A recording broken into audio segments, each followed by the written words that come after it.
My name is Marcos Garcia Norris. I'm ACA State Director for Illinois. I'm going to introduce you now to Greg Weiss. Greg, tell us who you are, and I'm from Illinois, so why am I with you?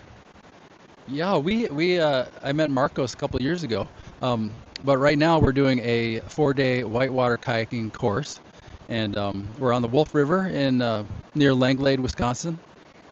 Boy Scout camp is behind us, yeah, it's a introductory course for people with paddling experience. So, you know, people who have sea kayaking experience and other kinds of paddling experience are totally invited.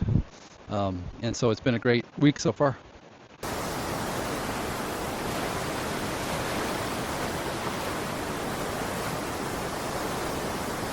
Yeah, and one of the things that we find in Illinois, so there's a lot of people that like whitewater kayaking, but we just don't have all the rivers that we would love or the instructors. So I find that a lot of people do come up to Wisconsin, which has much more availability of these resources. So I've done the introduction. I'm doing it more for sea kayaking. So do you think like a course or introduction to whitewater could help someone that's sea kayaking?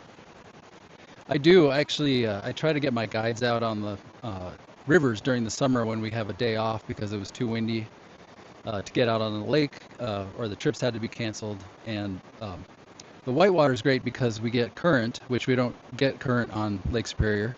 But also just having constant waves and having to be constantly aware is not something you usually have to do sea kayaking. You know, you have those rough days, but not like when you're on a rapid that you know you're going to have to pay attention to and maneuver your boat. And yeah, so it's like a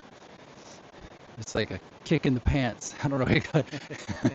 Getting on whitewater for sea kayakers is it's like an advanced course for rough water. And I find that after the course is done and people practice a little bit, their sea kayaking confidence it skyrockets. It goes way up.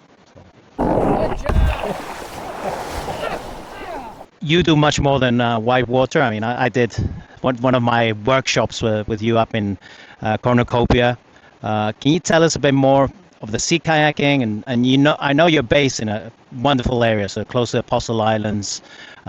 What do you guys do there? And it's Lost Creek Adventures where you work. What happens during the summer? What are the adventures? So during the summer, our main adventures are in the Apostle Islands. We have sea caves trips primarily, but we do a lot of overnight camping trips up to a week long.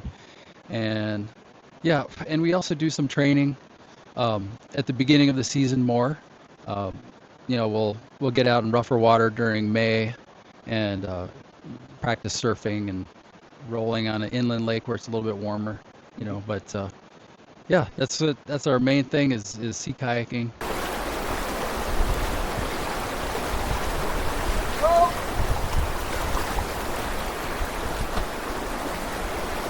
And you know, Lake Superior can have big waves, and they're rougher conditions because the waves are so short as far as the period between the one wave and another wave, and so you really get rocking in there compared to like a 4-foot wave in the ocean is not going to be as steep, basically.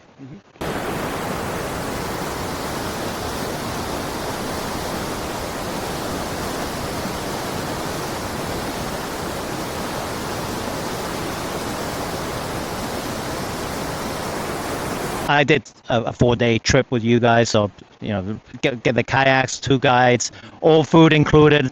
So a great experience for Illinois paddlers that want to have that first introduction to the Apostle Islands, but feel the safety of with someone guiding them.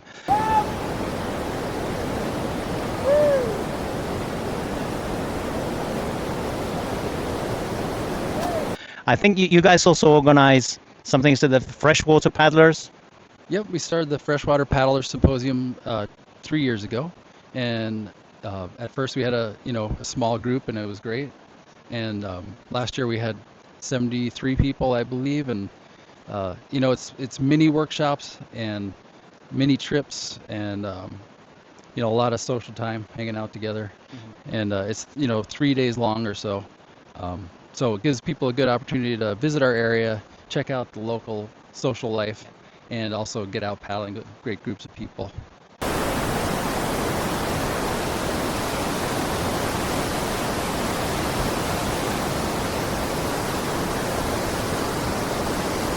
For beginners, are the Apostle Islands somewhere they can go? What an absolute beginner, what would they do if they bump into Lost Creek Adventures for one day? Yeah, so we get a lot of questions about, I'm a beginner. Don't have a lot of kayaking experience. What should I do?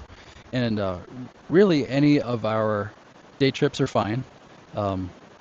We plan it so that you get plenty of breaks. So our overnights, once we get beyond 4 days or so, I would say it's more advanced camping. So just people are used to that, kind of roughing it. But the paddling days are pretty much the same length. So it's just day after day.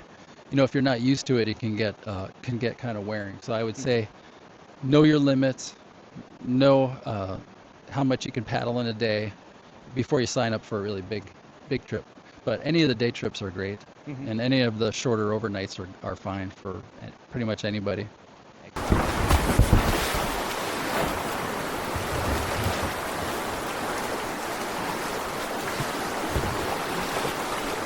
How do they reach out to you?